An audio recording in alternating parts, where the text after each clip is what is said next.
this is what's going on. So what happens is at the end of a cycle, where you see the valuation compression and the increase in risk, banks just tighten, they just dial up their underwriting. Now they have the additional burden of all these regulators trying to do Sarbanes-Oxley. You know what Sarbanes-Oxley for accounting was, which is like Pilikia. The regulators are all doing for lending now, which is Pilikia. So, I mean, I sat in a room yesterday with guys like Dave Peach and from Title Guarantee and one guy from First Hawaiian, I can never remember his name, or French Hawaiian or whatever they're called. And they were talking about how, so there's all these rules now where like Title Guarantee can't charge you for the photocopy. It's stupid stuff, you know. So then they're trying to figure out, but if they, you know, if the cost of the, it's like $125 to photocopy all this crap, right? And if you put that in, then there's some kind of a fair credit, you know, guesstimate of what the thing is going to cost, then that's off. So then they have to go back and cut all of the documentation again with the different, it's just stupid. And so that's not going away. The whole underwriting thing. Everybody wants to be like Bank of Hawaii always was, right? Just tight ass, and they're not going to give you the money. So, and guess what?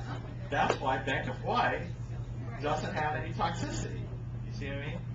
So there's somewhere, I'm sure, between where we've ended up and where we were in the good old subprime days, you know, that's the right place to be. But for now, we're going to be in the hard.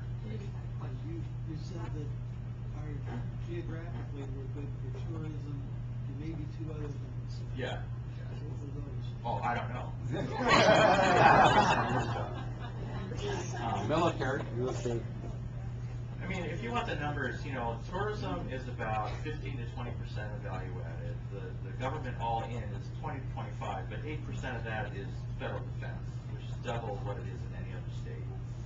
And so that's half the economy right there. And then everything else. Real estate, 17%.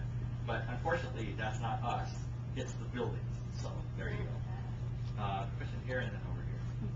I wanted to ask you about the bank. Seeing as we're talking about Bank of Hawaii. Yeah. Thank you. I noticed that Central Pacific Bank is having difficulty, and I'm wondering about all the other banks. Is it safe, or are we looking at? You know, Bank of Hawaii likes to think that it's because all the Bank of Hawaii refugees run Central Pacific Bank that they're having trouble. But everybody trained at Bank of Hawaii. So, and all the banks are fairly reasonably well run. CPB does have problems, but its problems are mostly California, not Hawaii. It's based exposure.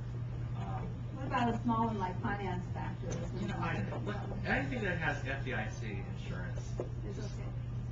it's not a problem. Most people actually put their money in the banks in the last 6 months. When they ran fleeing from the stock market, they fled to the bank. Here, I have, yeah, here. So when they, in that little subprime crisis thing, they actually went back to the bank. So the banks, the challenge for the banks right now is they have too much liquidity. They don't know what to do with it. Really? Oh, absolutely. Trust me on that. I'm not giving away any insider secrets. Just look at their quarterly statement. Or look at their. That's a good thing. This is public knowledge. The day the quarter I left Bank of Hawaii in the first quarter of this year, they had $1 billion in deposits, more than they had before Lehman. Wow. And what do you do with $1 billion in cash? Where are you gonna make a loan right now that's gonna actually pay off? Make it easier to get housing financed. Yeah, but then you have all that's how we got into this problem. But it made it too easy for housing. Not So too easy, but there's a easy. tension there, and I understand what you're saying, but you know, we just had a whole global meltdown because we made bad loans. Not we, but yeah.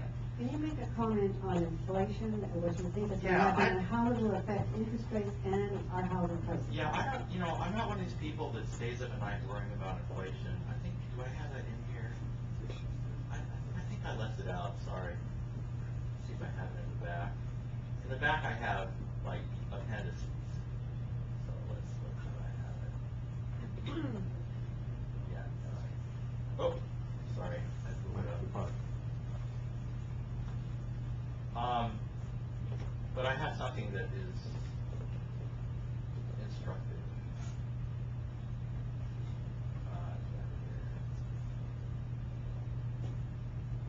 There you go. Okay, so if you take nominal U.S. Treasury yields and you subtract yields on Treasury inflation protected securities, so which are real yields, then the difference between nominal and real interest rates is expected inflation up to an inflation risk premium. If you look at what's happened over the last 25 or 30 years as central banks around the world, led in part by the Fed and guys like the European Central Bank, if you look at what's happened over the last quarter century, central banks have developed a pretty strong reputation for fighting inflation. We pretty much believe that they're able to do it and they will actually do it. And so the inflation risk premium, the risk that look at the monetary policy environment and think about what's happening in the economy and end up with some kind of untoward inflation surprise, that risk is very, very low. It turns out you can actually tease that out of the data.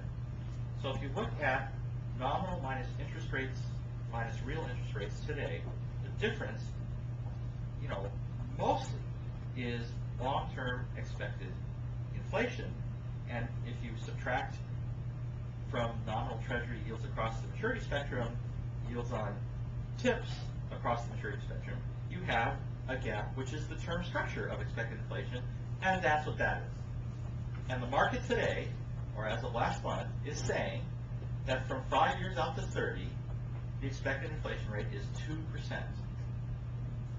What's the core inflation rate in the United States today? 2%. So the market's essentially betting. I'm not talking about what people say when you stick a microphone in their face. They'll say whatever they need to get a soundbite on CNBC. Don't listen to those guys, or just make sure you listen to enough of them so you can actually make the collage in your head of what's really going on. But where people are betting their money implicitly, right? In today's auction of the 3-year Treasury note, where people are betting their money is that the inflation rate is going to stay 2%. What are the risks to that, right? So the risks of that being incorrect. One of them comes from the fact that when the Fed ran the Fed funds rate to 0, in the wake of the meltdown in the stock market, right? You had this, do I even have it? Yeah, I have it right here.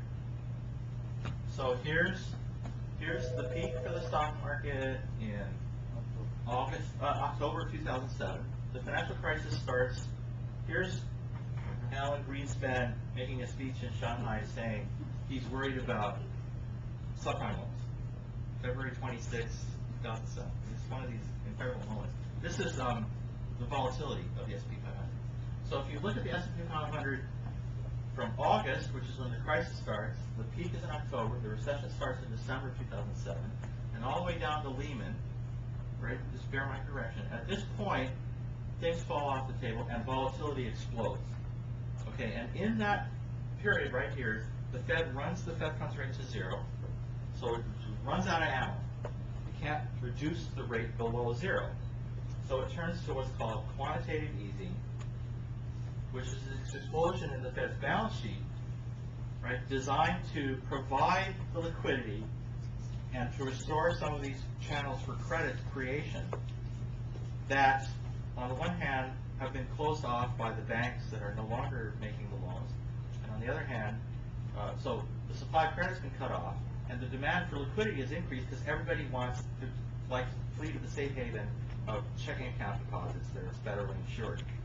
Right, so they sell stocks, they put all their cash in a time deposit, and they're just going to sit in their cave until the coast is clear. And in that moment, the Fed puts on this trade, and you can see the different components of that increase in the Fed's balance sheet. But under normal circumstances, this would eventually be inflation. Obviously, these are not normal circumstances. This is what had to be done to keep